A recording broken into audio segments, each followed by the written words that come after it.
Comment est-ce que j'ai quitté YouTube? Et pour vous dire la vérité, ce n'était pas du tout évident. D'autant plus que la création des contenus ainsi que tout ce qui a trait avec l'art, que ce soit la mode, l'art culinaire, la danse, le théâtre, le cinéma, sont mes passions. Cependant, je traversais un moment très difficile. Comme je vous ai déjà dit dans la précédente vidéo, j'ai été malade toute ma vie. Je suis née prématurée. J'ai vécu toute mon enfance, mon adolescence, ma maturité, ouais. Une période de l'ère adulte jusqu'à l'année dernière, très malade. Mais Dieu en a voulu que ce soit la fin, que cette ère-là soit recadrée dans le passé. Alors, dans cette vidéo, je veux un peu te dire ce qui n'allait pas. Je vais un peu aller un peu plus dans les détails. Salut, moi c'est Fabrice Weti. Bienvenue sur Entrepreneur Exceptionnel. Plus qu'une communauté, un empire dédié à l'innovation, la réussite, l'excellence. Nous transformons les idées en succès, nous redéfinissons l'excellence, nous créons les leaders de demain. L'opportunité est là. Le moment, c'est maintenant.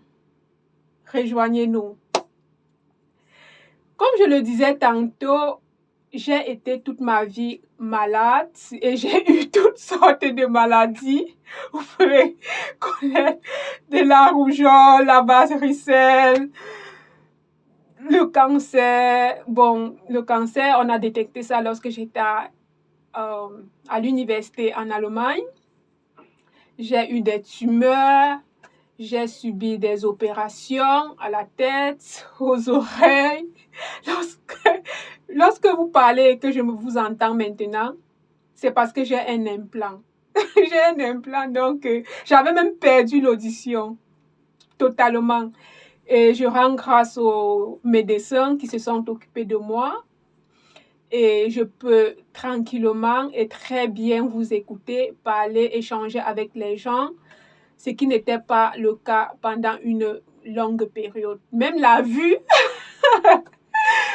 je ne voyais pas pendant très longtemps et certaines personnes qui m'ont vu dans ces situations désagréables peuvent le confirmer. Il y a même à l'université, un jour j'allais à la bibliothèque avec un camarade et lorsque nous traversions la porte de la bibliothèque, moi je ne voyais pas et je me suis cogné la tête sur la porte.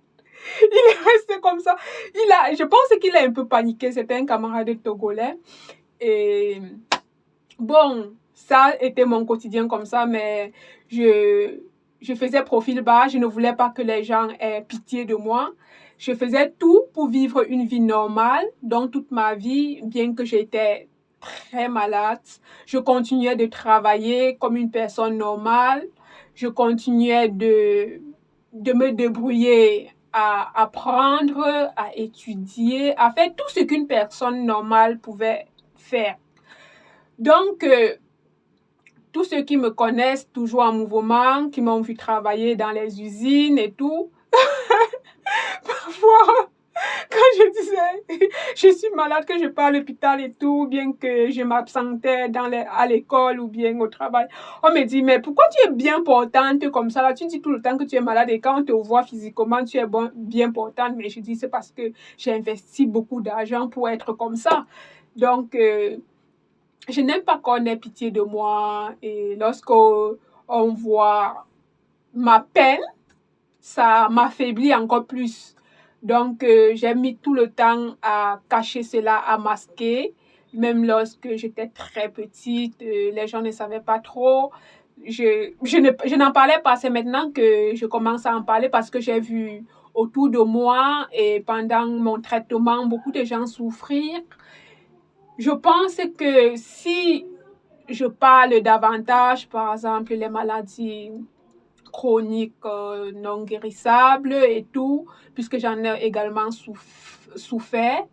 Il y a certaines maladies qu'on traite à l'hôpital et d'autres que les médecins sont vraiment exténués et ils ne peuvent vraiment rien faire. Déjà que lorsque tu es malade, c'est vrai que le médecin soigne, mais c'est Dieu qui guérit. Dieu là, il faut prier Dieu. Parce que la maladie, c'est pas une chose bonne. Je vais vraiment le dire. Ceux qui ont déjà traversé des longues périodes de maladie peuvent le savoir et ils peuvent témoigner, ils peuvent dire, lorsque tu es en bonne santé, arrête de te plaindre. Pardon, ne te plains pas beaucoup parce que quand tu souffres, quand tu es malade, tu vois tes ancêtres. Tu vois tes ancêtres, moi j'en ai vu. Des verts et des pas verts, des mûrs et des pas mûrs. Mais toujours avec mon sourire, c'est vrai que parfois c'était un peu très très pénible. Je ne peux pas dire que à 100% je ne me plaignais pas, je me plaignais beaucoup même. Je me plaignais trop même. Mais maintenant, c'est du passé. Si j'avais trouvé les médecines alternatives beaucoup plus tôt, peut-être j'aurais moins souffert que quand j'étais par exemple au Cameroun. C'est vrai qu'on me traitait aussi avec les remèdes indigènes lorsque j'étais au Cameroun, mais ce n'était pas vraiment adapté. La posologie n'était pas vraiment adaptée pour moi. Bon, ça m'aidait, les trucs, les remèdes tels que l'aloe vera, etc. Ça m'aidait. Le quinquériba, j'ai bu ça au pays, ça m'aidait. Mais il y avait quelque chose qui manquait. Et il y avait le mélange également. Il faut mélanger beaucoup de choses, certains trucs. Et les doses également pour que ce ne soit pas toxique pour l'organisme. Ça, je ne savais pas. Bon, nous, on ne savait pas ça. Et c'est au fil du temps, avec des années, lorsque j'ai cherché, que j'ai trouvé. Et les médecins également, la médecine spécialisée est très bien. Surtout les scanners, c'est bien de faire les scanners, c'est bien de faire ces examens, c'est bien de prendre les médicaments. Mais parfois, le corps est très, très affaibli. Il y a un moment donné, parfois je marchais, je tombais, ou bien je n'arrivais pas à rester debout. Lorsque j'étais par exemple au Cameroun, à la maison, je tombais régulièrement. Parfois mes frères venaient me porter, on m'amenait au lit, ou bien on me faisait asseoir, ou je tombais en route lorsque je marchais. Et puisque les gens me connaissaient dans le quartier, on me ramenait chez moi. Bon, les voisins ou bien des passants. Il me demandait parfois où j'habite, qui je suis, et quand j'indiquais, il me dirigeait chez nous. Donc, beaucoup de fatigue, surtout avec les maladies que je vous ai un peu énumérées là. C'est beaucoup de fatigue, beaucoup de patience. C'est vraiment beaucoup de patience aussi.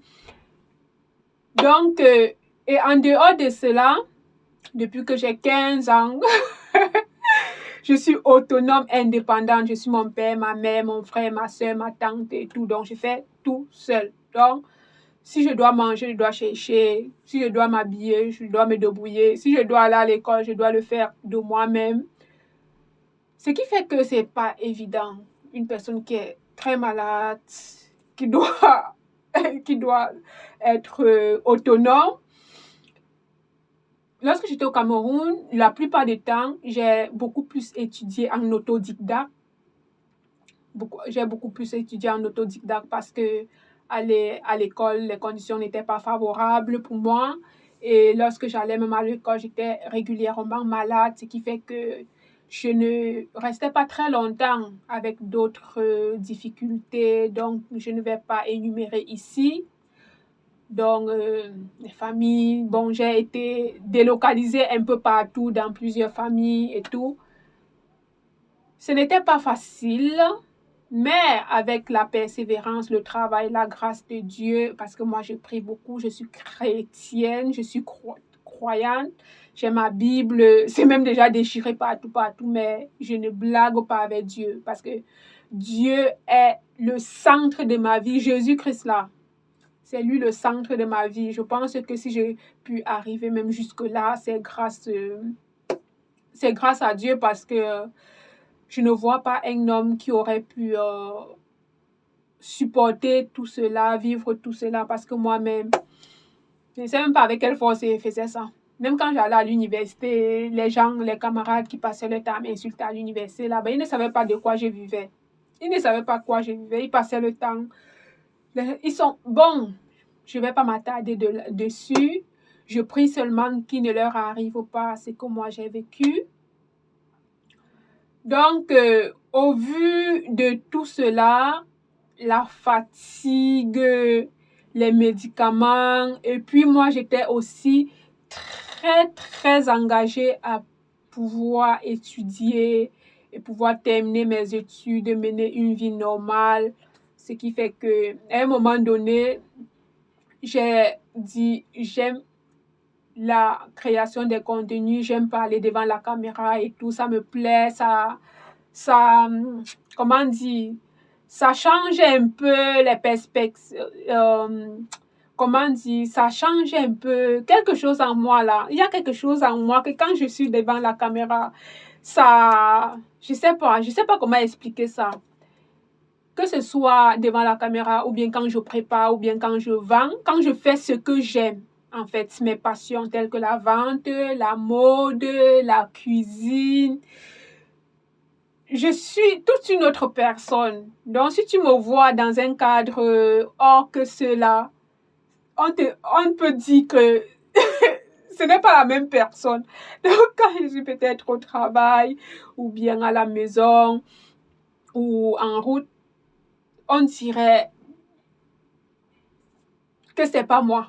On dirait que peut-être c'est ma jumelle en fait. Pourtant, c'est moi.